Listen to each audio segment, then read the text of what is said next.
Hi, Phil Aston here from Now Spinning Magazine with another tribute video.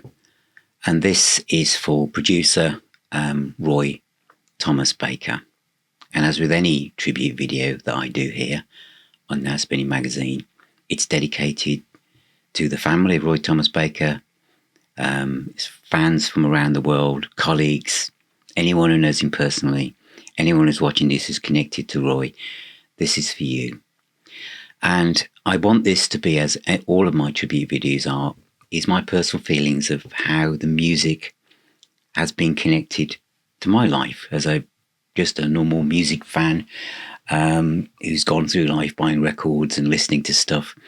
So I'm not going to go into any statistical information or give a rundown of his career because you can find that on Wikipedia. I will point out some things, but they're all going to be based on music that I have owned and have enjoyed so much over the years.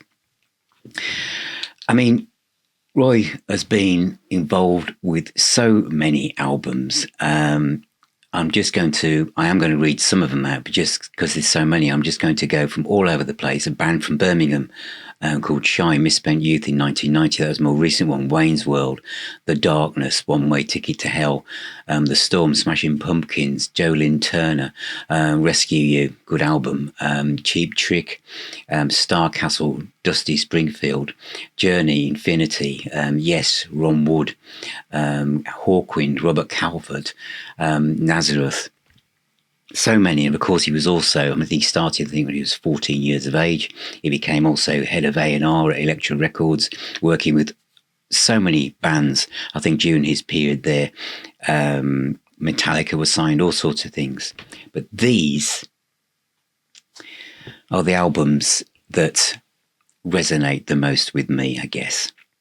I think the other thing to point out is that when I was a younger music fan, at what point did I start to notice names on the back of album covers like Martin Birch, Ted Templeman, many others I can think of as well, but people like Roy Thomas Baker.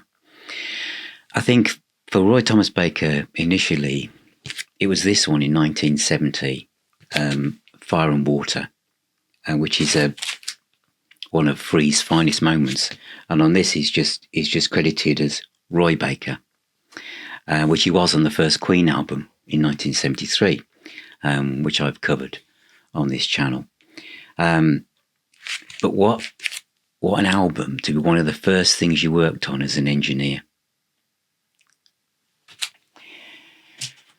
Another one where I think I noticed it more, and this is 1974 to 75 now, where I started to be more aware of how records sounded. Things like Dark Side of the Moon, which wasn't Roy, but like that kind of thing where you were buying music because it made your stereo sound good. And one band that seemed to really focus in on that was Queen. Roy Thomas Baker had been involved with them since the beginning, but this is 1974 with Sheer Heart Attack, which is my favourite Queen album, actually. And Queen were perfectionists in the studio, and I think with Roy Thomas Baker, they'd found someone they could work with who knew exactly what they were trying to achieve. To this day, this album still sounds fantastic. But I also like the way that Roy Thomas Baker's name appeared on all sorts of different music. Another one of my favourite albums, which features his production skills, is this one by Man, which is Rhinos, Winos and Lunatics. This is a superb album from 1974. They made two albums that year, the other one being Slow Motion, but this is my favourite, which Roy works with. There's some absolutely fantastic music on that. The next one, of course, is probably the one that is, I feel, the most synonymous with his name, really. When you think of Roy Thomas Baker, you think of Night of the Opera by Queen. I think this one, with Bohemian Rhapsody on, was the album which was, the production was just superb, perfection. And I think this is the one where you looked to see who had helped pull that together, and it was Roy Thomas Baker. And I think this is the album, to me, which cemented his legendary status as one of the great producers of, I'm not just going to say the 70s, 80s, of all time, really, of this style of music, of what we call classic rock or whatever. Roy Thomas Baker's kind of, all the lights came on, all the planets were in alignment when he made this album in 1975. There's just, I think, two more that I want to show you. I could mention the Cars, because I love that band, and he did all of the albums from the Cars, Candio, Bandorama, and Shake It Up, before moving aside for the next one after that. But all the Cars albums sound fantastic, and this little box set, which is Electra years 78 to 87, is superb. Another one of my favourite albums produced by Roy Thomas Baker, is Overnight Angels by Ian Hunter.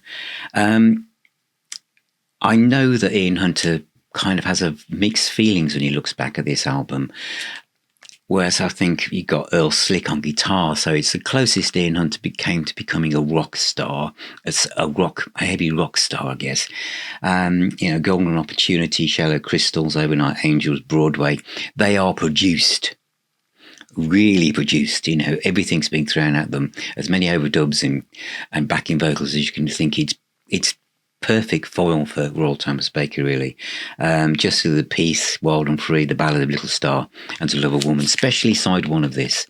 I think Ian Hunter says that some of it was not in the right key for him, but I think this is one of his finest moments, and Roy Thomas Baker is there.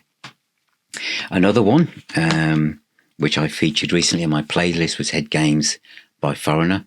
Head Games, the track, is probably my favourite Foreigner track of all time.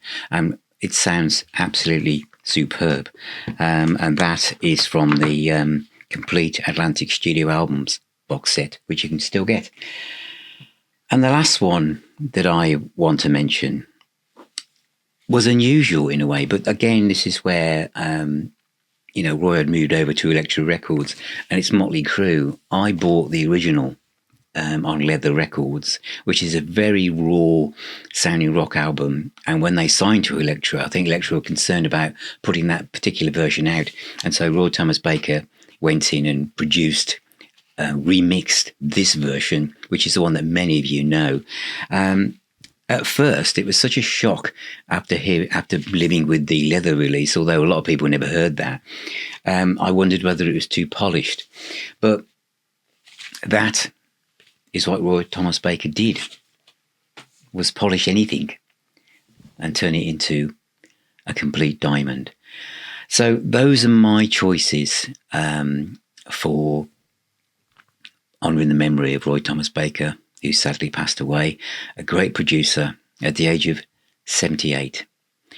The other thing I want to just say at the end of this video is 78, for those of you watching who are 28, that seems a long way off, doesn't it? But I know that a core audience that watches this channel is probably in their 60s. So that puts that about 10 years away, doesn't it? And we have to think of, when we look in the rearview mirror, how much time is behind us in a positive way. And the reason I say this, because I know I talk to lots of collectors here, and many of us have got lots of music sitting behind us. And some of us, I don't do this, but I know some of you do, I've got things that are still cellophane wrapped. You're either keeping it because you think it might be worth some money, or you just haven't got round to playing it yet. Play it. Play it today. Open it, take something out and play it. Turn it up and enjoy the music.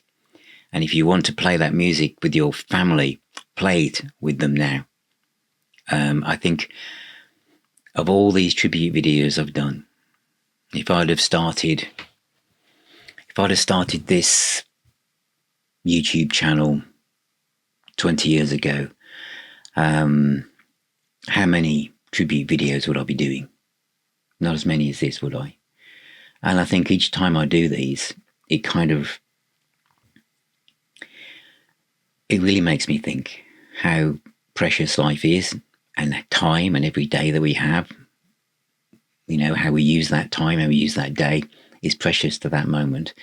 And so, I enjoy my music, but I equally want to make sure I enjoy everything that goes with that. So I guess each time I do these personally, it makes me appreciative. It makes me have gratitude for what I have, what I've done, and it makes me grateful for the fact that I can talk to you. And hopefully now some of you will go away and look up Roy Thomas Baker, see what other albums he's done, see what's actually in your record collection. Be surprised how many you've probably got that you didn't realise it was him. And if you haven't, some of the records that I've mentioned, go away and stream if you don't know anything about them, because it's absolutely fine. Every time I do these videos, I presume that some of you will be very close to this. It will be making you thoughtful, and some of you will be thinking, I don't know who that is. I really don't know who that is. It doesn't matter. It doesn't matter if you've just heard the name for the first time.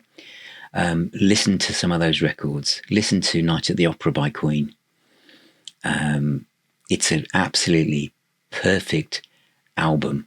But there again, so is the album by Man, Rhinos, Winos and Lunatics. But I guess where Roy comes in, when he must have been, I don't know, he started when he was 14, but he must have been very young on Fire and Water. Can you imagine what that must have been like? He got Richard Digby Smith on there as well. What a team. What a team. Anyway, thank you for watching. Thank you for being here. Remember, music is the healer and the doctor. Please take care. Keep spinning those discs. And I'll talk to you all very, very soon.